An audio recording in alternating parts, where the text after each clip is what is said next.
नमस्कार, एक बार फिर से मैं आप सभी के सामने उपस्थित हूँ एक बहुत ही महत्वपूर्ण टॉपिक के साथ। अभी तक आप जानते थे सिर्फ दिल्ली एनसीआर, अब आपको जल्द ही देखने को मिलेगा यूपी एनसीआर का एरिया जो कि लखनऊ में बनाया जाने वाला है और इसके लिए आसपास के 6 जिलों की जगह जो है वो अधिग्रहित की जा रही है। योगी ने इसके लिए पूरा प्रस्ताव पारित कर दिया है, जल्द ही इस पर काम शुरू हो जाएगा।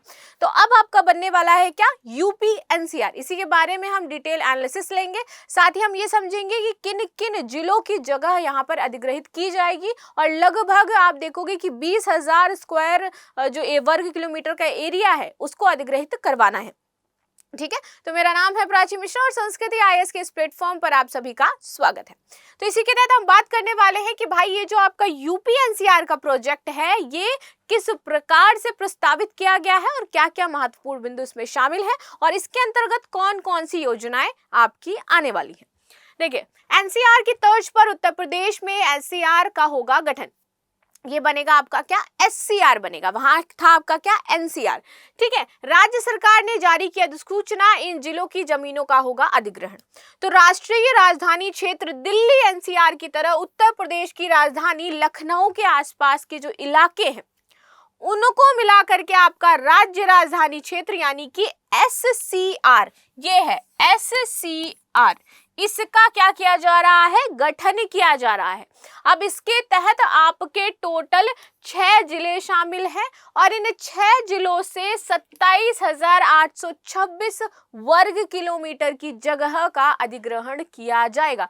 तो जल्द ही आपको फिर से यूपी में बुलडोजर चलता हुआ दिखेगा, जहां पर बहुत सारी दुकानें, मकान ये सब टूटते हुए दिखेंगे क्योंकि एससीआर प्रोजेक्ट आपका आ गया है। तो जिन भी लोगों ने अवैध कब्जा कर रखा होगा उनको जल्द ही नोटिस मिलने वाला है। बाकी आप सभी की इस पर क्या राय है मुझे जरूर बताइएगा। जो एससीआर बन रहा है इससे यूपी को कितना फायदा होगा और यहाँ पर क्या क्या और अन्य सुविधाएं यूपी को मिलने लगेंगी। ठीक है, और आप अभी यूपी में कहाँ से हो मुझे ये जरूर कमेंट करके बताना। और जो इन 6 जिलों से आ रहे हैं बच्चे वो तो मुझे स्पेशली बताएं कि भाई आप क्या एससीआर बन रहा है, अब आप एक पॉश सिटी में रहने वाले हो, कैसा फील करोगे। ठीक, चलिए देख लेते हैं। इसे उत्तर प्रदेश राज्य राजधानी क्षेत्र के नाम से जाना जाएगा। इसके लिए राज्य सरकार ने अधिसूचना जारी कर दी है और ये ऑफिशियली है, अब आपका जारी हो चुका है। आगे देखते हैं, सीएम होंगे एससीआर प्राधिकरण के अध्यक्ष। जो इनके अध्यक्ष बनाए जाएंगे वो सीएम ही रहेंगे, एससीआर प्राधिकरण के अध्यक्ष। ठीक है, जबकि मुख्य सचिव इसके उपाध्यक्ष होंगे। जो वर्तमान में उत्तर प्रदेश के मुख्य सचिव हैं वो इसके उपाध्यक्ष होंगे।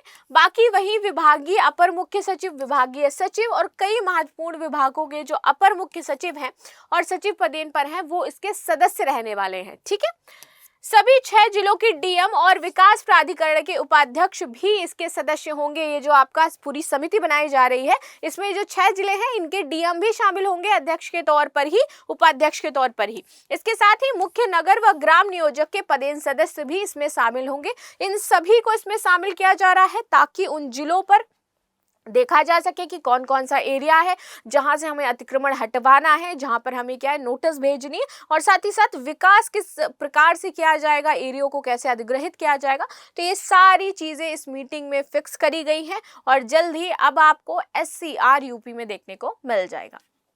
ठीक है, भारत सरकार द्वारा नामित और रक्षा मंत्रालय द्वारा नामित अधिकारी भी इस प्राधिकरण के सदस्य होने वाले हैं। एससीआर प्राधिकरण के सचिव मंडलायुक्त लखनऊ जो है मंडलायुक्त वो होंगे लखनऊ के। ठीक है, अब देखो यहाँ पर ये जो नोटिफिकेशन आई है आपकी 19 जुलाई को आई है, 19 जुलाई 2024 को, और यहाँ पर आपको दिखाई दे रहे होंगे टोटल 6 जिले। सबसे पहला है लखनऊ। लखनऊ में टोटल 2528 किलोमीटर स्क्वायर की जो जगह है वो आपकी अधिग्रहित की जाएगी। फिर आता है आपका हरदोई जहाँ पर 5,986 स्क्वायर किलोमीटर की जो जगह है वो अधिग्रहित की जाएगी। इसके बाद आता है आपका सीतापुर जहाँ से 5,743 स्क्वायर मीटर की जगह अधिग्रहित होगी। फिर आ जाता है उन्नाव। कौन कौन उन्नाव के निवासी हैं? Well, I am from Unnao, actually I am from Unnao and also from Kanpur, क्योंकि वो थोड़ा सा ही एक ब्रिज का बीच में कनेक्टिविटी पड़ जाती है। बाकी अगर वहां से कोई मुझे देख रहा हो तो जरूर हाय बोल देना मेरे को। ठीक है, तो उन्नाव में टोटल 4,558 स्क्वायर किलोमीटर की जगह। फिर आता है रायबरेली, वहां से 4,609 स्क्वायर किलोमीटर की जगह अधिग्रहित होगी। फिर आता है बाराबंकी जहां से 4,402 किलोमीटर की जगह अधिग्रहित होगी और टोटल आपकी 27,826 किलोमीटर की जगह अधिग्रहित की जाने वाली है। तो इस 6 जिलों के लोगों की होने वाली है बल्ले बल्ले। रीजन कि वहां पर एससीआर बनेगा, जमीनें भी महंगी होंगी, बड़े बड़े टाउनशिप, हॉल, मॉल, ये सारे वहां पर होने वाले हैं, तो वहां की जमीनों के प्राइस बढ़ने वाले हैं। वहां पर आप देखोगे जो स्मार्ट सिटी है वो आपको देखने को मिलेगी और हर एक सुविधा जो होती है वो यहाँ पर रहने वाली है। आगे देख लेते हैं। तो ये तो था सरकार का जो नोटिफिकेशन था, मैंने आपको दिखाया। अब किन जिलों में अधिग्रहण होगा ये मैंने बता दिया, लखनऊ, हरदोई, सीतापुर, उन्नाव, रायबरेली और बाराबंकी में। ये इस तरीके से देखिए डेवलपमेंट प्रोजेक्ट आपका चलेगा। आगे आ जाते हैं। हरित आवरण बढ़ाने के लिए यहाँ पर 2 योजनाएं शुरू करी गई हैं, ठीक है। तो राज्य सरकार ने सूबे में हरियाली बढ़ाने और भूजल स्तर में सुधार लाने के लिए विरासत के प्रति 2 योजनाएं शुरू करी हैं। एक है आपकी उपवन योजना और दूसरी है हेरिटेज वन योजना। तो इन दोनों योजनाओं के बारे में जानेंगे कि इस योजना के तहत क्या क्या किया जाएगा, ठीक है। आगे आ जाते हैं। इस योजना के तहत राज्य सरकार शहरों से लेकर के गांवों तक पार्क का निर्माण करेगी, यानी कि कनेक्टिविटी सबसे पहले हमें बिल्ड करनी है उपवन योजना के तहत। तो जो भी सड़कें गांवों से होती हुई शहरों की तरफ आ रही हैं, तो वहां पर गांवों से शहरों तक पार्क विकसित किए जाएंगे, उन सड़कों की मरम्मत की जाएगी और सड़कों के किनारे किनारे पौधारोपण, वृक्षारोपण किया जाएगा। राज्य सरकार के अधिकारियों के अनुसार इस योजना का उद्देश्य हरियाली बढ़ाना है, ठीक है, जिससे अंततः भूजल स्तर में सुधार हो, बेहतर पर्यावरण हो और जलवायु प्रभाव से कमी जो होती है, उसके जो प्रभाव पड़ रहे हैं उसमें आप देखोगे कि चेंजमेंट देखने को मिलेगा। राज्य सरकार ने उपवन योजना के लिए 70 करोड़ रुपए का वार्षिक बजट आवंटित किया है कि प्रत्येक वर्ष 70 करोड़ रुपए इस उपवन योजना में राज्य सरकार खर्च करने वाली है।